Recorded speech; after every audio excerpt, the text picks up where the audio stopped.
कभी आपको ये महसूस हुआ कि तमाम सही चीज़ें करने के बावजूद डाइट, एक्सरसाइज, स्लीप आप 100% सेहतमंद, तरोताज़ा महसूस नहीं करते, बल्कि आपकी सेहत बिगड़ती जा रही है। चक्कर आना, कमज़ोरी महसूस होना, एनर्जी ना होना, नींद का पूरा ना आना, वज़न का ना घटना।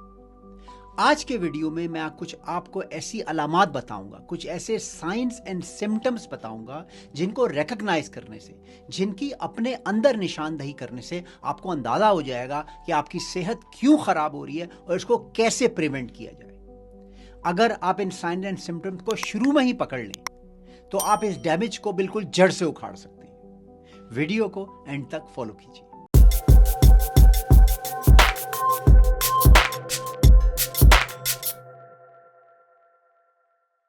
पहली चीज है भूख का बार बार लगना और फूड क्रेविंग होना। कि आप मुस्तकिल आपको भूख लगती रहती है। सुबह का नाश्ता किया, 1-2 घंटे के बाद दोबारा भूख लग गई। दोपहर का खाना खाया, फिर ख्याल आया कि यार शाम की चाय में मैं कोई और चीज़ खा लूँ, भूख लग रही है। रात का खाना खाया, फिर जब सोने का टाइम आ गया तो भूख लग रही है, कुछ खा के सोता हूँ। शुगर क्रेविंग हो रही है, मीठी चीज़ खाने को दिल चाह रहा है, या ऐसी चीज़ों की क्रेविंग हो रही है जिनमें नमक होता है, जैसे समोसे पकौड़े खाने को दिल चाह रहा है। अगर आपको ये मुस्तकिल डे एंड नाइट में आपके साथ ये प्रॉब्लम रहती है, इसका मतलब ये है कि आपकी ब्लड शुगर स्टेबल नहीं है। जब भी आपकी ब्लड शुगर में स्पाइक होगी तो आप हमेशा भूखे रहेंगे, आपको शुगर क्रेविंग, सॉल्ट क्रेविंग होती रहेगी। देखिए, शुगर और सॉल्ट वाले जो खाने होते हैं वो इंडस्ट्री ने ऐसे बनाए हैं कि वो हमारी डोपामीन को हमारे ब्रेन में रिलीज करते हैं। डोपामीन वो हार्मोन है जिससे आपको सेटिस्फैक्शन और सैटिस्फैक्शन होती है, खुशी वाला हार्मोन। लेकिन ये खाने इस तरह से डिज़ाइन किए गए हैं कि ये हमारे दिमाग में डोपामीन को जो है ये जन्म देते हैं, ताकि हम ये खाने खाते रहें, इससे हमारी सेहत का बेड़ा गर्क होता रहे, लेकिन इंडस्ट्री की कमाई होती रहे। अपनी ब्लड शुगर को स्टेबल करने का ये तरीका है कि आप अपनी डाइट को रेगुलेट कीजिए। अपनी डाइट में से मीठी चीज़ें और तेल वाली चीज़ें बिल्कुल ख़त्म कर दीजिए। जब आप मेहनत करेंगे, हफ्ता, 2 हफ्ता, महीना, 2 महीने अपनी डाइट से बिल्कुल मीठी चीज़ें, तेल वाली चीज़ें और नमक और ये चटपटी चीज़ें ख़त्म कर देंगे, तो आप देखेंगे कि आपकी भूख कैसे कंट्रोल में आती है और आपकी शुगर क्रेविंग कैसे ख़त्म होती है, क्योंकि अब आपकी ब्लड शुगर स्टेबल है। ये तमाम चीज़ें खाने से सारा दिन आपकी ब्लड शुगर स्पाइक होती है, फिर क्रैश होती है, स्पाइक होती है, फिर क्रैश होती है।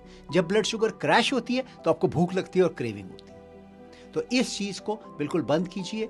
ये बहुत बड़ी निशानी है। हर वक्त अगर आपको भूख लगती रहती है और खाना ना खाएं तो चक्कर आते हैं और कमज़ोरी महसूस होती है, इसका मतलब ये है कि आपकी ब्लड शुगर स्टेबल नहीं है। 2-3 महीने मेहनत कीजिए, थोड़ा सा शुरू में मुश्किल होगा, लेकिन फिर देखिए आपकी भूख और क्रेविंग सब गायब हो जाएगी। दूसरा सिम्टम, दूसरी सबसे बड़ी निशानी ये है कि रात को आप जितने ही सो लें, 8 घंटे, 10 घंटे, जब आप सुबह उठते हैं तो आप थका हुआ महसूस करते हैं, एनर्जी नहीं होती, ऐसा लगता है कि आप सोए ही नहीं। इसकी वजह ये होती है कि रात का खाना खाने के बाद और सोने से पहले अगर आप स्नैकिंग करते रहें तो सोते वक्त और सोने के दौरान भी आपकी ब्लड शुगर स्पाइक करेगी। ब्लड शुगर जो है वो कॉर्टिसोल को स्टिमुलेट करती है, जो कि एक और हार्मोन है। कॉर्टिसोल मेलाटोनिन को इनहिबिट करता है। मेलाटोनिन क्या है? मेलाटोनिन आपका स्लीपिंग हार्मोन है। वो हार्मोन है जो आपको डीप स्लीप देता है, जो आपको रिफ्रेश करने वाली, तरोताज़ा करने वाली स्लीप देता है। ब्लड शुगर हाई हुई, कॉर्टिसोल हाई हुई, मेलेटोनिन लो ही, आपको डीप स्लीप नहीं होगी। 8 घंटे भी सोएंगे, ऐसा महसूस होगा कि नींद पूरी हुई, आप थके हुए महसूस करेंगे। इसका एक बहुत बड़ा दूसरा नुकसान यह है कि आपका वजन जो है ऐसी स्लीप के दौरान जो है आपका वजन वो ऊपर हो जाता है, मतलब आप वजन गेन करना शुरू कर देते हैं। अगर आप डीप स्लीप में होते हैं तो ऑटोमेटिकली सोते सोते भी आपका वजन कम हो रहा होता है। तो कोशिश कीजिए कि रात को सही वक्त पे सोइए और रात के खाने और सोने के दरमियान 3-4 घंटे का गैप छोड़िए और उसमें बिल्कुल कुछ ना खाइए, ताकि सोते वक्त आपकी ब्लड शुगर स्टेबल हो। तीसरी चीज यह है कि आपके ऊपर स्टबन फैट होती है, यानी कि आप जितनी भी एक्सरसाइज कर रहे हैं, ओमैड कर रहे हैं, इंटरमिटेंट फास्टिंग कर रहे हैं, एक्सरसाइज कर रहे हैं, आपकी चर्बी नहीं पिघल रही। क्यों? इसलिए कि आपके अंदर इंसुलिन रेजिस्टेंस है। आपका जिस्म कार्बोहाइड्रेट पे चल रहा है। आप जितनी भी डाइटिंग कर रहे हैं, आपकी कार्बोहाइड्रेट इतनी ज़्यादा है कि आपकी फैट को पिघलने की अभी बारी नहीं आ रही। इंसुलिन रेजिस्टेंस कैसे कम होती है? कार्बोहाइड्रेट को अपने कम कीजिए और प्रोसेस्ड फूड को ख़त्म कर दीजिए। जब तक आप प्रोसेस्ड फूड खाते रहेंगे, बाहर से बने हुए खाने, डब्बों वाले खाने, सुपरमार्केट वाले खाने, मार्केटों में तले हुए खाने, आलू छोले, समोसे, पकोड़े, मिठाइयाँ, प्रोसेस फूड जब तक आप खाते रहेंगे, आपकी इंसुलिन रेजिस्टेंस हाई रहेगी। जितने भी कोशिश कर लें, वजन कम नहीं होगा। तो बेइंतहा कोशिश के बावजूद भी अगर आपका वजन कम नहीं हो रहा, तो ये इस बात की अलामत है कि आपने अपनी इंसुलिन रेजिस्टेंस को कंट्रोल कर। अगली अलामत क्या है? आपको यूं महसूस होगा, ये आपके आसपास के लोगों को महसूस होगा कि आप अपनी उम्र से ज्यादा बड़े लगते हैं या बड़ी लगती हैं। ये एजिंग फास्टर। देखें, आपकी स्किन जो होती है, आपके टिश्यूज, मसल्स, बोन, ये प्रोटीन से बने होते हैं, जिसे एलास्टिन और कोलेजन कहते हैं। जब आप शुगर वाली प्रोडक्ट, प्रोसेस फूड, तली हुई चीजें खाएंगे, तो ये इन प्रोटीन को जाके ग्लाइकेट कर देते हैं, यानी कि ये शुगर प्रोटीन से चिपक जाती है और वो प्रोटीन खराब होना शुरू हो जाती है। अगर आप चाहते हैं कि आपकी जल्द, आपके बाल, नाखून, हड्डियां, मसल तरोताजा रहें, तो उनको प्रोटीन से ही बना रहने दें। बराए करम उस पर शुगर मत चिपकाएं। और शुगर कहां से चिपकती है? आइसक्रीमों से, मिठाइयों से, तली हुई चीजों से। तो अगर आप ये देख रहे हैं कि आपकी उम्र तेजी से, आपको लग रहा है कि आप अपनी उम्र से बड़े महसूस हो रहे हैं, जल्द ढलक रही है, काले काले धब्बे पड़ रहे हैं, झुर्रियां पड़ रही हैं, तो इसका मतलब ये है कि आपकी डाइट के अंदर अभी भी प्रोसेस फूड है और ग्लाइकेट कर रहे हैं आप अपनी प्रोटीन को, तो इसको बंद कीजिए। अगली निशानी क्या है? एंग्जाइटी, परेशानी हमेशा आपके ऊपर तारी रहती है, मूडी रहते हैं, मूड अप एंड डाउन होता रहता है। कभी भी सही खुशी जो है वो आपको तमानियत अपने दिल में महसूस नहीं होती। क्यों? इसकी वजह यह है कि आपके ब्रेन के अंदर जो फैटी एसिड होते हैं, जो आपकी सेल की लाइन को बनाते हैं, जो आपके ब्रेन को तरोताज़ा रखते हैं, प्रोसेस फूड और इंसुलिन रेजिस्टेंस इनको तबाह कर देता है।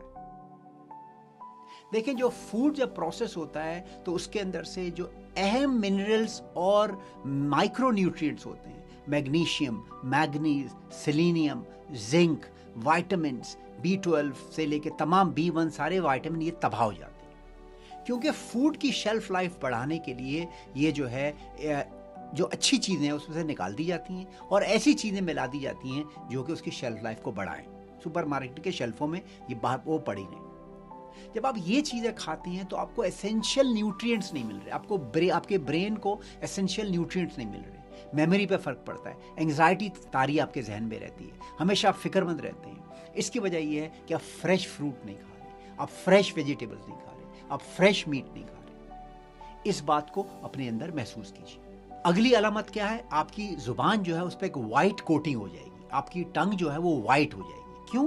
कैंडिडा इन्फेक्शन हो जाएगी, फंगल इन्फेक्शन हो जाएगी, आपकी ज़बान हमेशा वाइट रहेगी। इसकी वजह क्या है? आपकी इम्यूनिटी लो हो रही है। इम्यूनिटी क्यों लो हो रही है? क्योंकि आपको माइक्रो न्यूट्रिएंट्स नहीं मिल रहे। वैसे तो आप खाना खा रहे हैं, अपनी रोटी, चावल, गोश्त खा रहे हैं, लेकिन माइक्रो न्यूट्रिएंट नहीं मिल रहे, क्योंकि जो आप खाना खा रहे हैं उसकी क्वालिटी इतनी पुअर है कि उसके अंदर वो चीज़ें नहीं है जो मैंने आपको पहले बताई। इम्यूनिटी की लो होने से एक अगली अलामत यह है कि ईजिली ब्रूज हो जाते हैं।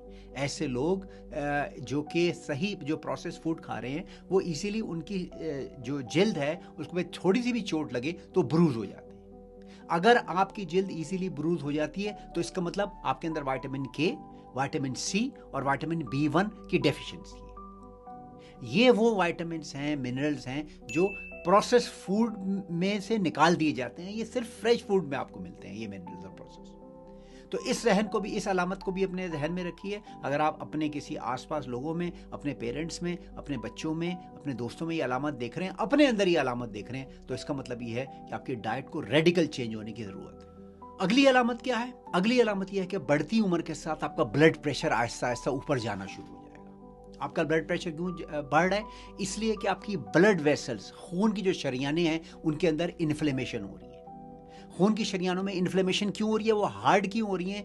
इस वजह से कि एसेंशियल मिनरल्स, फैटी एसिड्स जो खून की शरियानें को नरम रखते हैं, सपल रखते हैं, वो उनको नहीं मिल रहे। इन्फ्लेमेशन इस वजह से जन्म लेती है कि आपकी बॉडी के सेल परेशान हैं, उनको एक सब स्टैंडर्ड डाइट मिल रही है, उनको एक सब स्टैंडर्ड चीज़ मिल रही है जिससे उनके अंदर एनर्जी ख़त्म हो रही है, टूट फूट ज़्यादा हो रही है और वो रिकवर नहीं हो पा रहे। इन्फ्लेमेशन के प्रोसेस से ये एक वाज़ेह अलामत होती है कि आपका ब्लड प्रेशर बढ़ती उम्र के साथ, अक्सर आपने डॉक्टरों को सुना होगा, जब आप डॉक्टरों के पास जाते हैं वो कहते हैं जी ब्लड प्रेशर आपका हाई है, कोई मुझे इसका कॉज नहीं मिल रहा, CT भी करा लिया, MR भी करा लिया, ब्लड टेस्ट भी करा लिए, लेकिन कोई कॉज नहीं मिल रहा। कॉज क्यों नहीं मिल रहा? इसलिए कि कॉज आपकी डाइट में। अपनी डाइट को करेक्ट कीजिए, इंसुलिन रेजिस्टेंस को कम कीजिए, तो आप देखेंगे ब्लड प्रेशर भी आपका लो हो जाएगा। लास्ट निशानी क्या है कि आपको नज़ला, जुकाम, खांसी आपको इजीली हो जाता है। हर बदलते मौसम के साथ आपको नज़ला, जुकाम, खांसी हो रहा है। ये इस बात की अलामत है कि आपकी सेहत सही नहज पे नहीं जा रही है।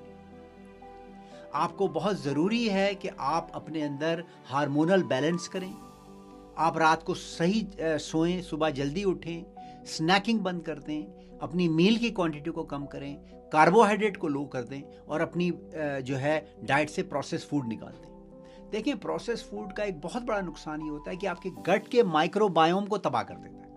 आपके गट के अंदर फ्रेंडली बैक्टीरिया होते हैं जो बहुत सारे विटामिन बनाते हैं और एसेंशियल मिनरल्स को प्रिजर्व करते हैं।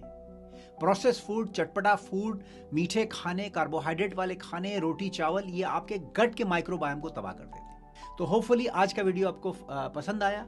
इन अलामात पे ध्यान रखिए और अपनी सेहत को एंजॉय कीजिए।